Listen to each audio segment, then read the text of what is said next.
Assalamualaikum semua. Berjumpa kembali di channel Bibir Senja. Sebelum kisah ini merambat ke titik-titik sensitif, pastikan lotion disimpan, tisu dilipat, dan posisi duduk nyaman. Kalau suara ini bikin jantung deg-degan, atau bagian lain mulai ikut tegang, jangan lupa like dan subscribe. Karena malam ini, imajinasi Anda akan kami ganggu perlahan dan dalam. Terima kasih, dan selamat mendengarkan. Setiap pagi, aku bangun lebih cepat dari matahari. Alarm belum sempat berbunyi. Aku sudah duduk di ujung ranjang, menatap lantai seperti biasa. Kosong. Namaku Sylvie. Usia 35. Personal trainer di salah satu gym paling lengkap di kota ini. Tubuhku kekar, ramping, padat. Kulitku terawat. Aroma tubuhku selalu bersih dan segar. Tapi, tidak ada satupun yang benar-benar mengenalku.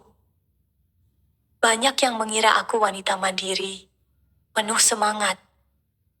Tak butuh pria dalam hidup. Ya, mungkin mereka benar. Dari luar. Tapi kalau mereka tahu betapa seringnya aku makan malam sendirian, sambil memandangi deretan piring kosong, mungkin mereka akan tahu juga bahwa kesepian itu lebih berat dari beban barbel 100 kilo. Aku pernah mencoba aplikasi kencan 2 kali. Tapi semua pria seusia atau lebih tua hanya ingin main sebentar. Dan yang lebih muda, mereka bahkan takut menyapaku. Mungkin mereka mengira aku galak atau terlalu profesional. Atau mungkin mereka hanya mencari yang mudah dibodohi. Bukan yang seperti aku, terbentuk oleh luka dan lelah dengan basa-basi. Gym adalah pelarianku. Di sana, aku bisa menyamar sebagai sosok kuat yang selalu punya kendali. Aku suka melihat tubuh orang-orang berkeringat, bukan karena hal murahan, tapi karena di sana aku melihat usaha, tekad, perjuangan. Hal-hal yang dulu kulakukan untuk bertahan. Tapi jujur saja, kadang aku hanya ingin seseorang menepuk pundakku dan berkata, "Kamu nggak perlu kuat terus, Sil." Hari itu gym agak ramai.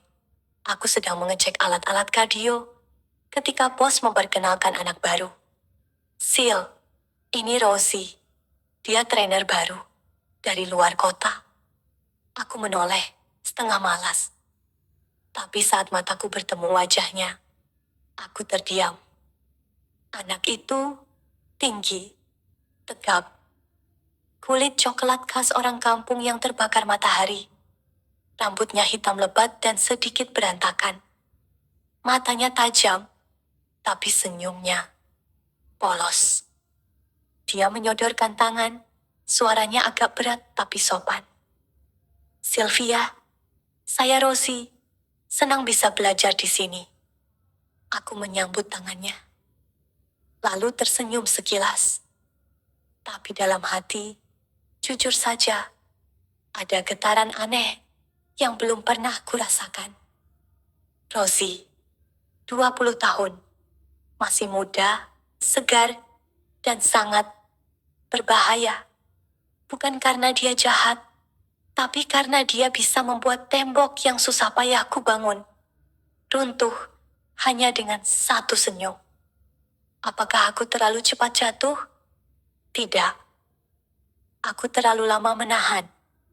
Dan Rosie mungkin adalah awal dari sesuatu yang tidak pernah aku rencanakan. Sesuatu yang membuatku hidup kembali.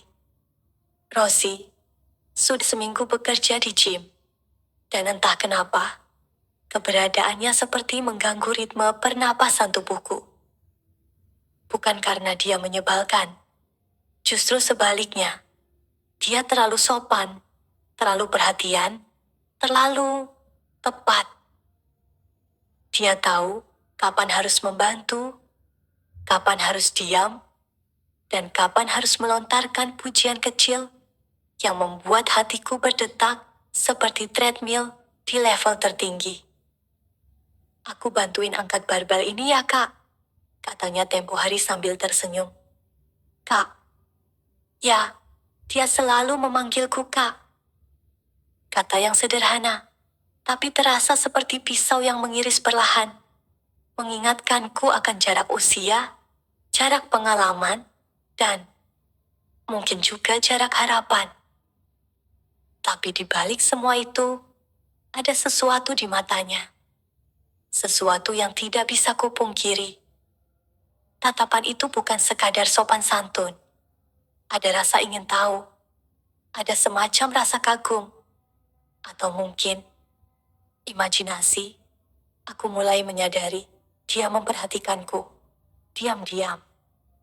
Saat aku sedang melatih klien pria, Rosie suka berdiri agak jauh dan memperhatikan. Tapi bukan kliennya yang dia amati.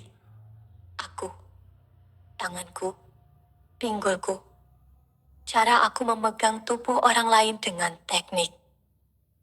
Cara aku menatap mata orang dengan percaya diri.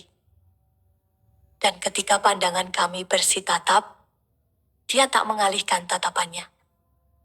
Malah tersenyum kecil. Senyum yang tidak berani, tapi juga tidak bisa ditolak. Hari itu kami lembur. Sore menjelang malam. Lampu gym mulai dimatikan satu persatu. Hanya tinggal lampu kecil, area bar stretching yang menyala. Aku membersihkan tikar latihan, sementara Rosie sedang melipat handuk bersih. Aku suka cara Kak Sylvie ngajarin orang. Tenang, tapi tegas. Katanya tiba-tiba. Aku menoleh. Kamu memperhatikan ya? Dari hari pertama. Jawabannya membuat dadaku sedikit sesak. Bukan karena sesak cinta, tapi karena pertahanan yang mulai retak. Aku mencoba tertawa ringan. Kamu masih muda, Rosie. Dunia PT itu keras loh. Jangan cepat kagum. Dia mendekat satu langkah. Bukan dunia PT-nya, Kak. Tapi orangnya. Aku terdiam. Nafasku sedikit berubah ritmenya. Matanya terlalu jujur. Jarak kami terlalu dekat. Dia tidak menyentuhku. Tidak berani. Tapi dia berdiri cukup dekat hingga aku bisa mencium aroma tubuhnya. Keringat muda bercampur sabun mandi sore. Dan bodohnya aku tidak mundur. Malam itu aku pulang dengan tubuh lelah. Tapi bukan karena kerja. Karena hatiku sibuk bekerja keras. Menolak hasrat yang mulai tumbuh. Hasrat yang tidak boleh ada. Tapi apa boleh buat? Aku, Sylvie, yang sudah lama tidak disentuh. Kini mulai merindukan sentuhan yang belum pernah benar-benar datang. Dan Rosie, seolah tahu di mana letak pintu hatiku. Dan dia berdiri tepat di depan sana. Malam itu hujan turun deras. Langit seperti melampiaskan kemarahan yang selama ini ditahan-tahan. Dan aku tak membawa payung. Gym sepi. Hanya ada aku dan Rosie. Kami sedang menutup shift malam. Lantai mulai dipel. Alat-alat dibersihkan. Bau disinfektan bercampur aroma keringat sisa sore tadi. Semua biasa saja. Kecuali perasaan yang berkecamuk di dalam diriku. Rosie mengenakan jaket training hitam. Rambutnya masih basah karena baru mandi. Aku bisa melihat setitik air menetes dari ujung lehernya ke tulang selangka. Tuhan, sejak kapan aku mulai memperhatikan hal sekecil itu? Aku bantuin lap area belakang ya, Kak. Katanya sambil membawa kain microfiber dan senyum seperti biasa. Aku mengangguk. Lalu kami mulai bekerja. Dalam diam. Dalam sunyi, hanya suara hujan dan alat kebugaran yang sesekali berdenting pelan. Saat aku menunduk membersihkan bench press, Rosie tiba-tiba ada di belakangku. Dia jongkok, mengambil botol cairan pembersih di dekat kaki. Tangan dan lututnya menyentuh lututku, lembut. Refleks, aku menegakkan tubuh. Maaf, katanya pelan, tapi dia tidak segera berdiri. Dan aku tidak menyuruhnya menjauh. Aku hanya berdiri mematung. Nafas kami terdengar jelas. Udara antara kami terasa hangat dan tebal, seperti mendidih perlahan. Lalu dia berkata, "Kak, boleh nggak aku cerita sesuatu?" Aku menoleh sedikit. "Apa?" Aku suka lihat Kak Sylvie kerja. Semangat, cantik, dan jujur aja, aku suka sama kakak. Kalimat itu menghantamku seperti palu. Tegas, langsung, tanpa jeda. Aku seharusnya marah, menamparnya, menertawakan keberaniannya. Tapi yang kulakukan justru diam. Dan saat dia berdiri, matanya menatap mataku, dan tangannya mengusap pelan punggungku yang basah oleh keringat kerja. Itu bukan sentuhan yang liar, tapi bukan juga biasa. Itu sentuhan dari seseorang yang ingin masuk, dan aku yang mulai membuka pintu. Kami tidak mencium malam itu, tidak juga berpelukan. Tapi sejak sentuhan itu, tubuhku mulai mengingat Rosie. Dan lebih buruknya, mulai mencarinya. Keesokan harinya, aku bangun dengan detak jantung yang berbeda. Tubuhku tidak sakit, tapi hatiku terasa seperti habis latihan berat. Karena aku tahu, aku tidak lagi sendiri dalam cerita ini. Dan aku juga tahu, cerita ini tidak akan sederhana. Malam itu, lampu-lampu kota terlihat samar dari jendela gym yang berkabut. Hujan belum juga reda, bahkan makin deras. Aku tahu, aku tidak akan bisa pulang malam ini. Mobilku masih di bengkel, dan ojek online menolak pesanan karena petir menyambar-nyambar seperti murka. Rosie menghampiriku dengan wajah cemas. "Kak Sylvie nggak bawa kendaraan ya?" Aku mengangguk. Basah kuyup sudah pasti kalau nekat keluar. "Kalau gitu, nginep aja di sini dulu, Kak. Ada sofa di ruang istirahat belakang. Aku juga nginep kok, biasanya gitu kalau lembur malam banget." Aku menatapnya. Ragu, tapi juga lelah. "Ya udah, asal kamu nggak ganggu ya," kataku setengah bercanda, setengah serius. Dia tertawa kecil. Aku, ganggu. Kak Sylvie lebih sangar dari gym machine yang 50 kilo. Ruang istirahat itu sempit. Hanya satu sofa panjang, satu kipas angin kecil, dan satu selimut tipis warna abu-abu. Kami bergantian membersihkan badan seadanya, lalu duduk berdampingan. Kami tidak bicara banyak, hanya sesekali saling melempar komentar ringan. Tapi setiap jeda sunyi itu justru menyuarakan sesuatu yang lebih nyaring dari kata-kata. Rosie duduk dekat sekali. Lutut kami bersentuhan. Kadang bahu kami juga. Aku bisa mencium aroma badannya. Maskulin, segar, dan entah kenapa, memabukkan. Saat lampu dimatikan, hanya cahaya hujan dari luar yang masuk. Biru gelap dan lembut. Dia menyodorkan selimut. "Kak, dingin banget. Mau barengan pakai?" Aku menatapnya. Beberapa detik, lalu mengangguk. Kami masuk dalam selimut yang sama. Tubuh kami berbaring bersebelahan, jaraknya hampir tak ada. Nafasnya bisa kurasakan di tengkuk. Jantungku, aku yakin berdetak cukup keras hingga dia bisa mendengarnya. Lalu perlahan, lengannya menyentuh pinggangku. Aku tak menolak. Perlahan lagi, telapak tangannya mengusap lengan atasku yang terbuka. Aku tetap tak menolak.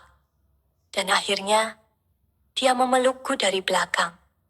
Hangat, lembut, tidak tergesa, tidak menguasai. Hanya menyampaikan, aku di sini. Kami tidak bicara, tidak berciuman, tidak saling melepaskan baju. Tapi pelukan malam itu lebih dalam dari hubungan fisik manapun yang pernah kubayangkan. Disitulah aku merasa jadi wanita. Bukan instruktur, bukan perawan tua, bukan si galak dari gym. Cuma Sylvie, perempuan biasa yang sedang jatuh cinta pada laki-laki yang tak biasa. Saat subuh datang, pelukan itu masih ada. Tapi aku tahu, ini bukan akhir dari malam. Ini awal dari badai. Karena setelah ini, tidak ada jalan pulang yang sama. Dan aku sudah mulai tidak ingin pulang. Sejak malam itu, tubuhku tak pernah benar-benar lepas dari ingatan akan pelukan Rosie. Sentuhan lengannya di pinggangku, dadanya yang hangat di punggungku, dan caranya menarik selimut lebih rapat seperti sedang memeluk dunia. Dunia yang berisi aku.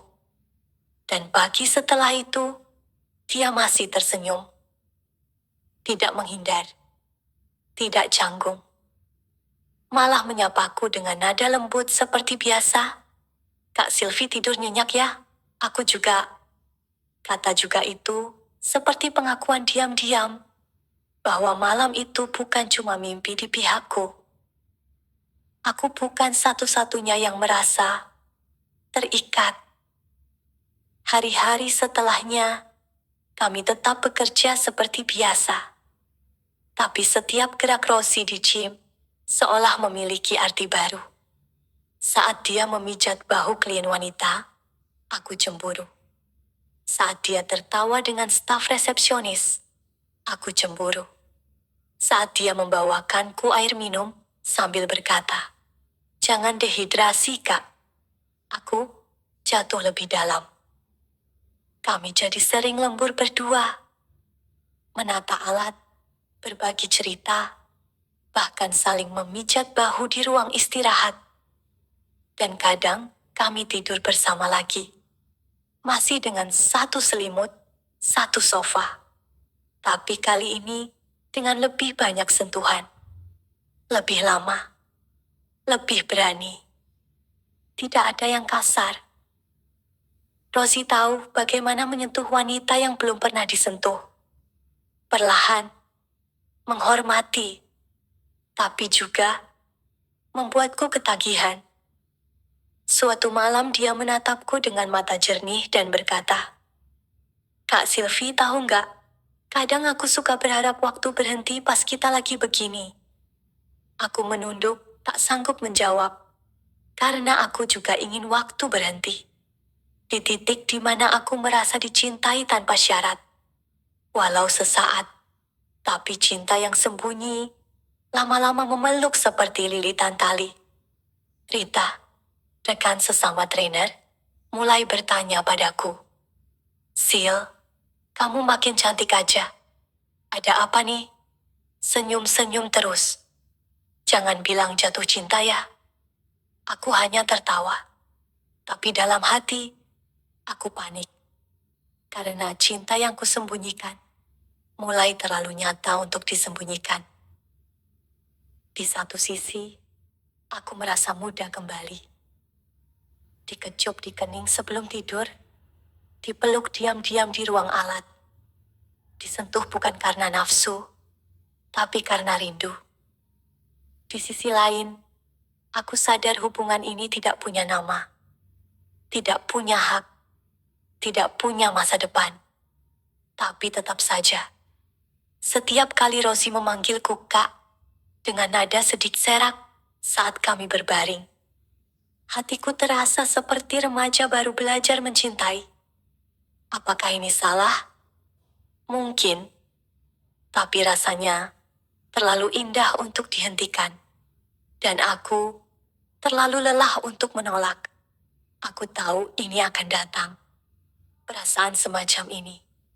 Cemburu yang menyelinap seperti asap ke dalam dada. Mengaburkan logika, memanaskan hati, dan membuatku lupa bahwa aku tak punya hak apa-apa. Hari itu, Rosie sedang melatih klien baru.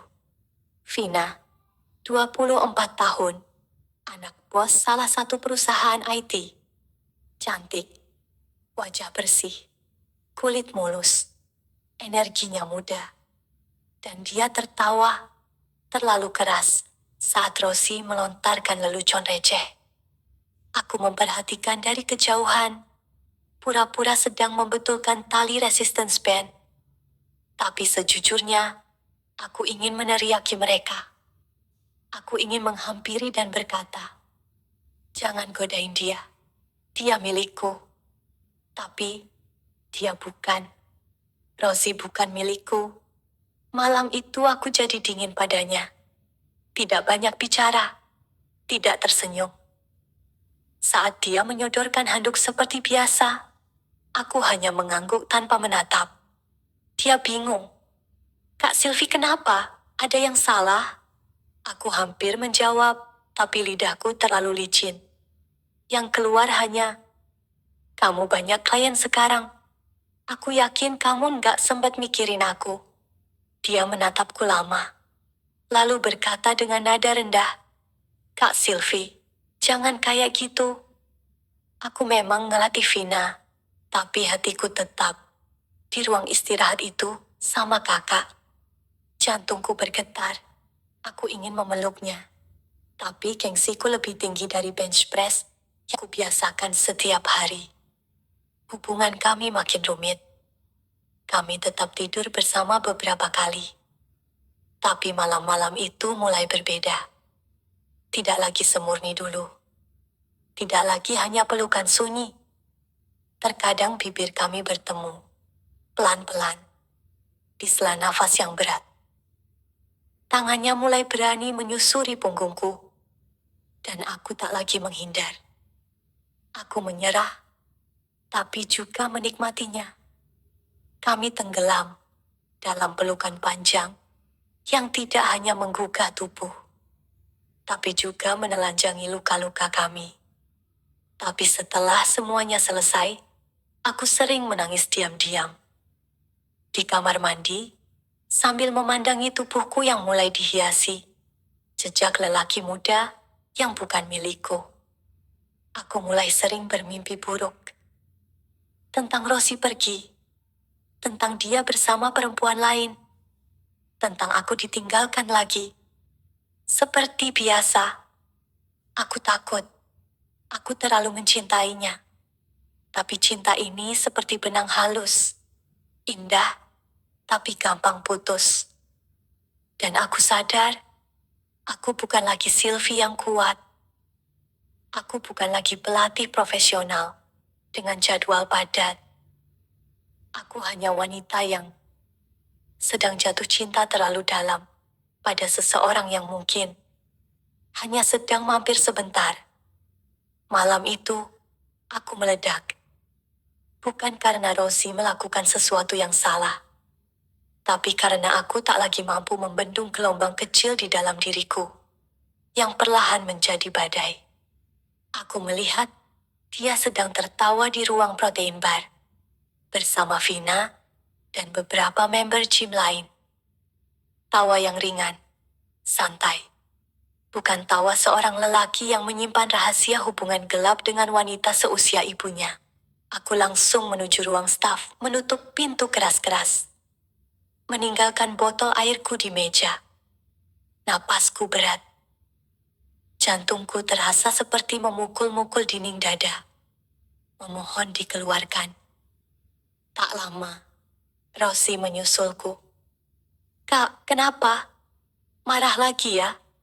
Aku tidak langsung menjawab. Ku tatap dia lama-lama. Wajahnya masih sama. Tulus. Sedikit khawatir, tapi tetap muda. Terlalu muda untuk semua ini. Kamu ini apa sih sebenarnya buat aku? Tanyaku, suaraku parau. Dia diam. Kamu tahu nggak? Aku nggak bisa tidur kalau kita nggak saling kabar. Aku cemburu tiap kamu ngobrol sama klien perempuan. Aku gila, Rosi. Nadaku naik, mataku panas. Kamu cuma main-main sama aku? Atau aku cuma pelampiasanmu? Dia mendekat, menyentuh lenganku. Kak, jangan kayak gitu. Aku bukan anak-anak. Aku tahu aku mau dekat sama siapa. Aku nggak main-main. Tapi hubungan ini kita sembunyikan terus. Aku juga capek, Kak. Kata-katanya seperti paku yang ditancapkan perlahan ke dalam hatiku. Aku sayang kakak, tapi aku takut. Takut kita ketahuan. Takut karierku hancur. Takut aku nggak bisa jadi lelaki yang kakak butuhkan. Kami akhirnya menangis malam itu. Tidak dalam pelukan, tapi saling membelakangi di sofa, ruang istirahat yang biasa kami tempati. Tangisan, diam yang memekakan. Aku ingin memeluknya, tapi gengsi, tapi juga terlalu sakit untuk disentuh. Di antara isak yang kutahan, aku berkata, Rosie, kalau kamu mau pergi, pergilah. Aku nggak akan tahan kamu di sini. Tapi kalau kamu tinggal, jangan cuma tinggalin bayanganmu. Beberapa hari setelah itu, kami tetap bekerja seperti biasa. Tapi ada yang berubah. Tatapan kami tidak lagi sesering dulu.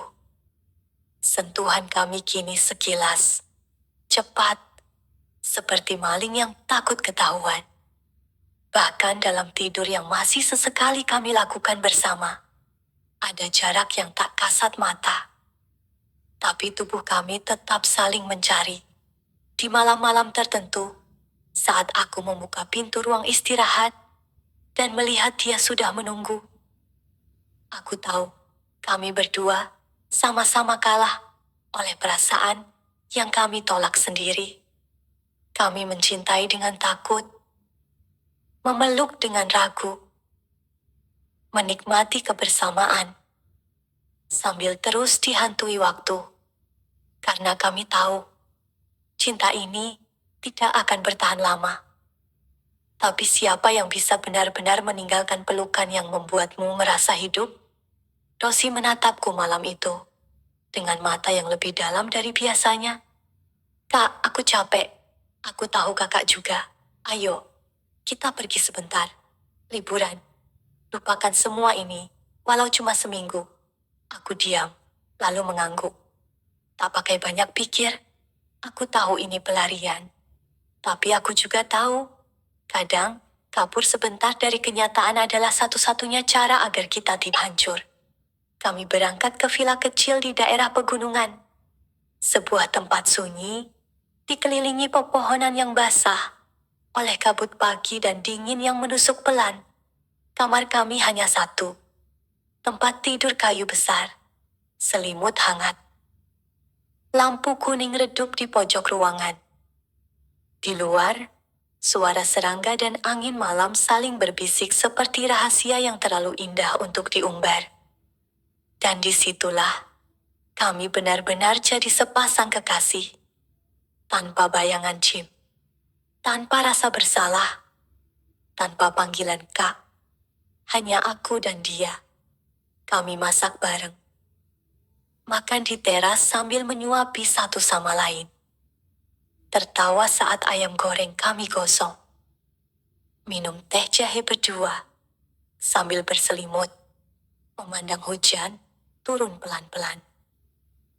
Di malam pertama, dia menatapku lama, lalu berkata, Sylvie, boleh nggak malam ini aku nggak tidur sebagai Rosie yang takut, tapi sebagai Rosie yang mencintaimu sepenuhnya.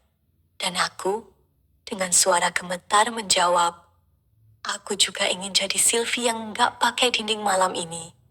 Pelukan kami malam itu tidak lagi diselimuti kecanggungan.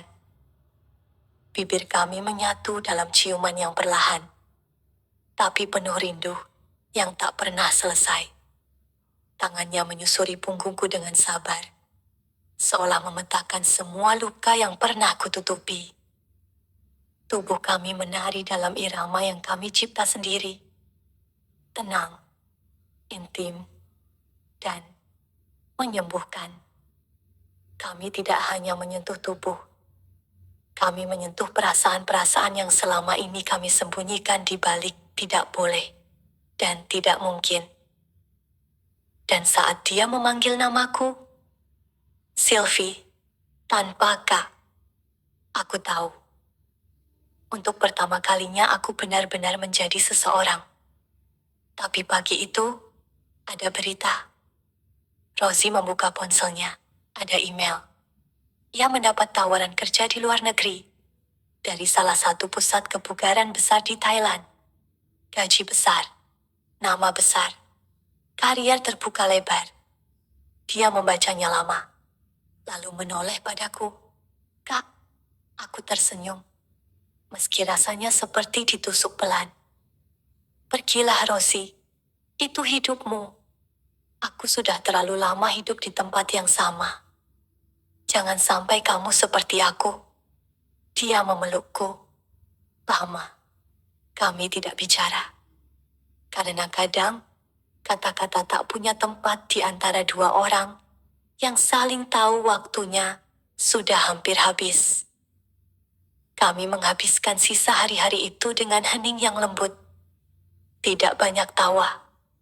Tidak banyak pelukan. Tapi setiap pandangan mata cukup untuk bilang, aku tidak akan lupa kamu. Dan aku tahu, cinta sejati kadang bukan soal memiliki. Kadang, cinta sejati adalah tahu kapan harus melepaskan saat masih bisa mencintai. Hari terakhir di villa, Rosie berdiri memunggungiku di balkon. Dia hanya memakai kaos putih tipis dan celana pendek. Kabut pagi menggantung di sekeliling tubuhnya, seperti tirai halus yang hendak menutupi kepergian. Aku duduk di tempat tidur, selimut masih membungkus tubuhku yang lelah. Bukan lelah karena tidur yang kurang, tapi karena hati ini sudah tahu, saatnya datang. Sylvie, katanya tanpa menoleh. Aku menjawab lirih, ya. Aku berangkat minggu depan. Tidak ada pelukan saat dia mengatakan itu. Tidak ada drama. Tidak ada air mata. Karena saat dua orang sudah saling melewati badai dan mencintai tanpa syarat, mereka tahu. Perpisahan bukan tentang menyalahkan. Kami beres-beres dalam diam, menurunkan koper, membersihkan sisa makanan, memastikan tempat tidur dirapikan. Hal-hal biasa. Tapi setiap geraknya terasa seperti upacara kecil perpisahan. Dalam perjalanan pulang ke kota, kami tidak banyak bicara. Tanganku memegang lengan Rosie yang mengemudi, dan dia menggenggamnya. Hangat, erat, tapi tidak menahan. Sesampainya di depan gym, dia mematikan mesin mobil. Kak Sylvie, katanya pelan, aku nggak pernah main-main. Tapi hidupku belum cukup untuk bersamamu. Aku menoleh, menatap matanya. Aku tahu. Lalu aku berkata, terima kasih, sudah datang di hidupku. Meski sebentar, kamu memberi aku rasa yang sudah lama mati. Kami tidak berciuman saat berpisah. Kami hanya saling menatap, lama, dan saling menyimpan pandangan itu seperti surat yang tak pernah dikirim. Lalu dia pergi. Aku menatap mobilnya menjauh, sampai hilang dari pandangan. Dan saat aku berdiri sendiri di depan gym, angin sore meniup rambutku pelan. Sunyi. Tapi kali ini, aku tidak merasa kosong. Karena yang hilang dariku bukan lagi luka, tapi kenangan yang pernah menghidupkan. Malam itu aku kembali ke apartemen, sendiri. Tapi tidak sepenuhnya sendiri. Karena tubuhku masih mengingat dekapannya. Dan hatiku masih membawa suaranya memanggil namaku tanpa embel-embel Kak. Sylvie. Hanya Sylvie. Sudah 3 bulan sejak Rosie pergi. Nama dan wajahnya tak lagi muncul di gym, tapi jejaknya masih terasa di setiap sudut ruangan. Di bench press tempat kami pernah bersentuhan. Di ruang istirahat dengan sofa panjang yang kini hanya jadi tempat istirahat biasa. Dan di cermin ruang latihan, tempat aku kadang melihat pantulan wajahku. Dan mengingat bagaimana dia dulu menatapku. Seperti aku, satu-satunya wanita di dunia. Orang-orang bertanya, kemana Rosie? Aku hanya menjawab, dia dapat peluang lebih besar. Tidak ada yang tahu lebih dari itu. Dan tak perlu.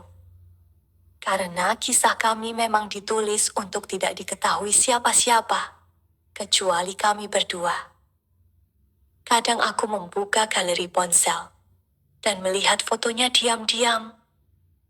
Bukan karena aku belum bisa move on, tapi karena aku ingin mengingatnya dengan bahagia. Aku, Sylvie, dulu adalah perempuan yang kuat karena harus. Kini aku kuat karena mau. Aku tak lagi merasa hampa saat duduk sendiri. Tak lagi menangis saat melihat pasangan muda berpegangan tangan di jalanan. Aku sudah tak mencari-cari siapa yang bisa mencintaiku. Karena aku tahu, aku pernah dicintai. Dengan cara yang tidak biasa. Tapi sungguh-sungguh. Rosie mengajarkanku bahwa cinta tidak harus dimiliki untuk bisa bermakna. Bahwa tubuh yang disentuh dengan rasa hormat bisa menyembuhkan luka bertahun-tahun. Bahwa tak ada kata terlambat untuk merasa hidup. Meski di usia yang orang anggap sudah lewat. Kini aku lebih sibuk. Bukan untuk melupakan, tapi untuk melanjutkan. Aku membuka kelas baru di gym, khusus perempuan usia 30 ke atas. Aku ingin mereka tahu bahwa tubuh mereka, seperti hatinya, masih bisa kuat, lentur, dan dicintai. Bahkan jika yang mencintai adalah diri mereka sendiri. Dan malam ini, sebelum tidur, aku berdiri di depan cermin, mengikat rambutku, menghela napas, lalu tersenyum kecil. Aku Sylvie. Aku pernah kesepian, pernah mencintai, pernah dipeluk dan ditinggalkan. Tapi sekarang, aku baik-baik saja. Pesan moral. Perasaan yang tulus tidak selalu berjalan seiring dengan kenyataan. Cinta bisa hadir dalam bentuk paling murni. Namun hidup punya caranya sendiri untuk mengatur arah. Dan terkadang, melepaskan adalah bentuk tertinggi dari mencintai.